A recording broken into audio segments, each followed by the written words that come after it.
दंडवत हो. श्री परेशाय नमः. लीळा चरित्र पूर्वार्ध. लीळा क्रमांक 29. तेली व तेलिणीस सामर्थ्य संचार. एका गावी सर्वज्ञ बाजारात गेले तेव्हा एक तेलीण तेल विकायला बसलेली होती. तिने सर्वज्ञांना बघितले व म्हणाली, अहो सुंदर देवा, माझ्या घरी यावेजी. असे म्हणून तिने देवांचा हात धरला व आपल्या घरी घेऊन गेली.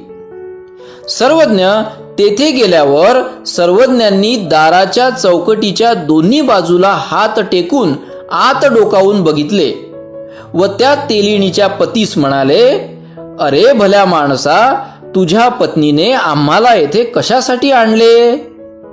तो घाणा चालवत होता. त्याने म्हटले, जीजी, मी तीळ रगडणारा तेली. माझ्या पापांचे क्षालन होण्यासाठी तिने आपल्याला आणले जी. असे म्हणून तो घाण्याखाली उतरला. त्याने सर्वज्ञांना नमस्कार केला. पलंगावर चादर टाकली, त्यावर सर्वज्ञांना बसविले आणि तो पण जवळच खाली बसला. तेवढ्यात तेलिणीने जेवणाची तयारी केली. देवांना जेवू घातले. मग सर्वज्ञांनी त्या दोघांना सामर्थ्य सुखाचा संचार केला. त्यामुळे ते दोघे पण त्या दिवसापासून देव व देवी होऊन राहू लागले. सर्वज्ञ ही लीळा भक्तजनांना सांगताना म्हणाले, आम्ही दुसऱ्यांदा जेव्हा त्यांच्या जवळून गेलो, परंतु त्यावेळी त्यांनी आम्हाला ओळखले सुद्धा नाही. दंडवत प्रणाम. लीळा चरित्र पूर्वार्ध. लीळा क्रमांक 30. पंचकौळा आचार्याची भूत योनीतून मुक्ती. सर्वज्ञ पूर्वार्धामध्ये बीड गावी दक्षिणेश्वराच्या देवळाकडे जात होते. सोबत पद्मनाभी देव होते. त्याच रस्त्याने त्यावेळी सारस्वत भट येत होते. सर्वज्ञांना बघून सारस्वत भट तोंडावर आडवा कपडा टाकून निघून गेले. तेव्हा सोबत असलेल्या बाईसांनी विचारले, बाबा, हा पलीकडे सारस्वत भट तर नव्हे? सर्वज्ञ म्हणाले, हो तेच आहेत. पुन्हा बाईसांनी विचारले, पण बाबा, ते आपल्याला बघून सुद्धा असे आडवे आडवे का जात आहेत? सर्वज्ञ म्हणाले, हा पद्मनाभी आमच्या बरोबर आहे ना, म्हणून. तेव्हा बाईसा म्हणाली, पद्मनाभी येथे असला तरी त्याला आडवे जाण्याचे काय कारण जी? यावर सर्वज्ञ म्हणाले, बाई, पत्नीपेक्षाही मनुष्याला आपल्या शिष्याचा अभिमान अधिक असतो. यावर सर्वज्ञांनी एकांकातील पंचकौळा आचार्याची गोष्ट सांगितली. ती पुढील प्रमाणे. सर्वज्ञ म्हणाले, एका गावी आम्ही एका सावकाराच्या घरी भिक्षेला गेलो. तेव्हा त्याच्या मुलाला भूतबाधा झालेली होती. त्या मुलाला साखळ दंडाने बांधून ठेवले होते. मांत्रिक येऊन त्याला आंघोळ घालण्यासाठी त्याच्या अंगावर तेल ओतत असताना ते भूत मांत्रिकाला म्हणायचे, तू या मंत्राने मला काढू पाहतो. असे म्हणून ते भूत स्वतःच तो मंत्र उच्चारायचे. या औषधाने तू मला काढू पाहतोस. असे म्हणून औषधाचे नावही ते भूत स्वतःच घ्यायचे. ते भूत कशानेही निघत नव्हते व कोणाशीही बोलत नव्हते. असे असताना एके दिवशी आम्ही तेथे भिक्षेला गेलो. परंतु पुढे सांड पाण्याची मोरी असल्यामुळे दुसरीकडे भिक्षेला जाऊ लागलो. तेव्हा त्या भूताने आम्हाला पाहिले आणि तो भूत म्हणू लागला, अहो, मला सोडा. या सर्वज्ञांजवळ मला जाऊ द्या. मग मी तुमच्या मुलाला सोडीन आणि मीही या भूत योनीपासून सुटेन. तेव्हा त्या सावकाराने म्हटले, अरे, हा इतके दिवस बोलत नव्हता आणि आता हा बोलू लागला, तर याला सोडा. आम्ही इतके असताना हा कुठे जाईल? तेव्हा मग त्याला सोडण्यात आले. तेव्हा आम्ही भिक्षा करून नदीवर गेलो. श्रीचरणाने खडकावर पाणी शिंपडले व त्या स्वच्छ खडकावर भिक्षेचे अन्न ठेवले व जेवण करू लागलो. तेवढ्यात ते भूत आले. आमच्या पाठीमागे बसले. मग विनंती केली, जीजी, मला आपला प्रसाद द्यावा जी. आम्ही विचारले, तू कोण आहेस? त्यावर ते भूत म्हणाले, हे आपण जाणता की. यावर आम्ही म्हटले, या सर्वांना कळू द्या. मग त्याने म्हटले, जिजी, मी पूर्वी 5 कुळांचा आचार्य होतो.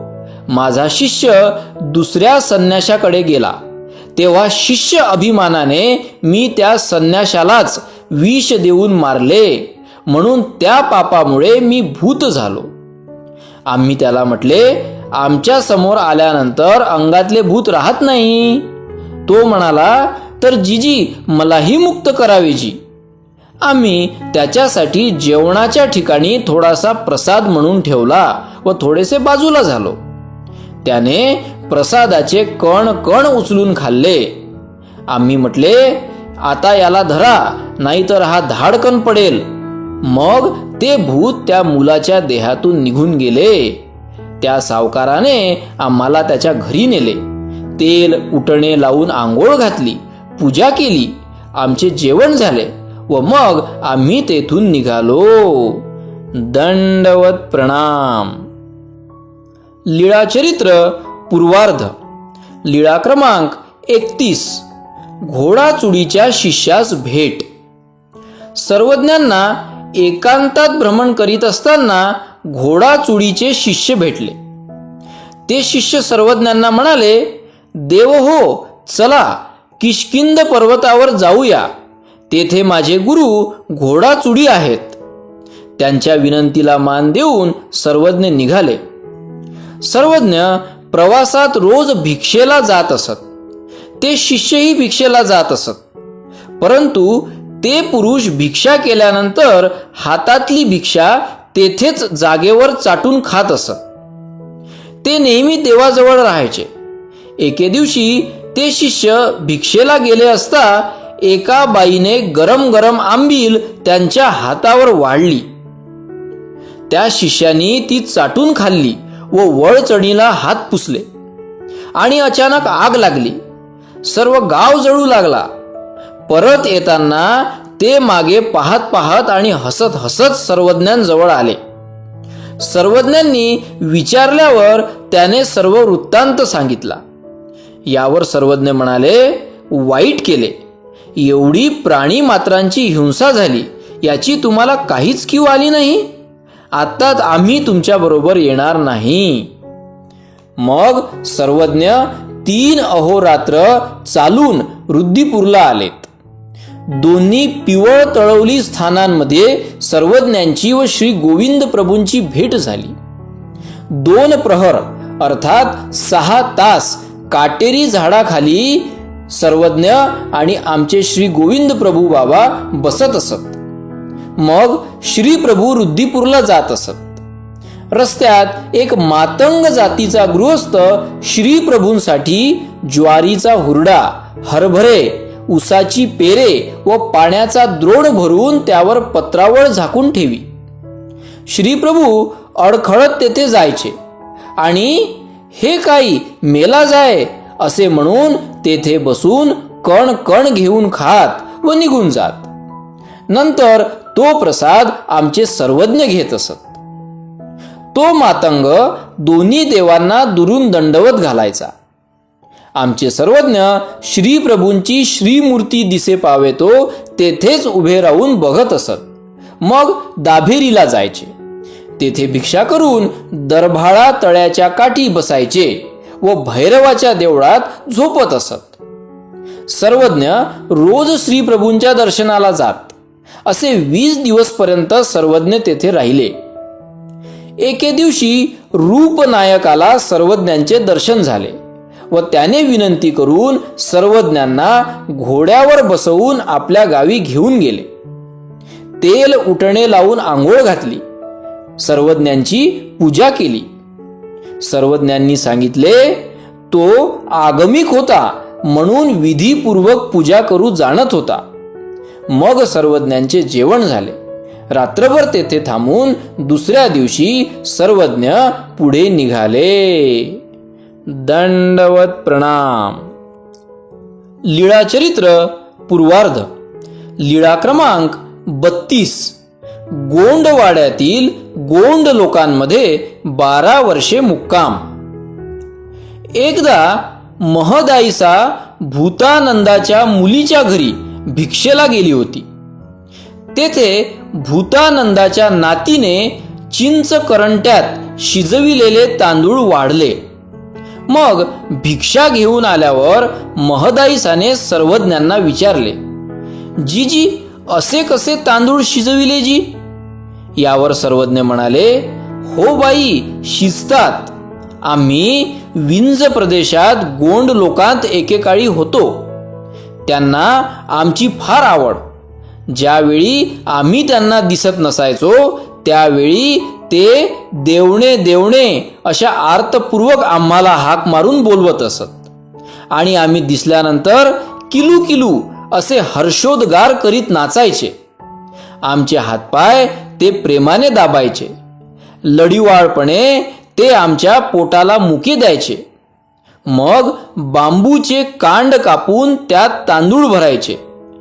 चिकट उडीदाच्या पिठाने त्या कांडाचे तोंड बंद करून वरून शेण माती लावून विस्तवात घालायचे.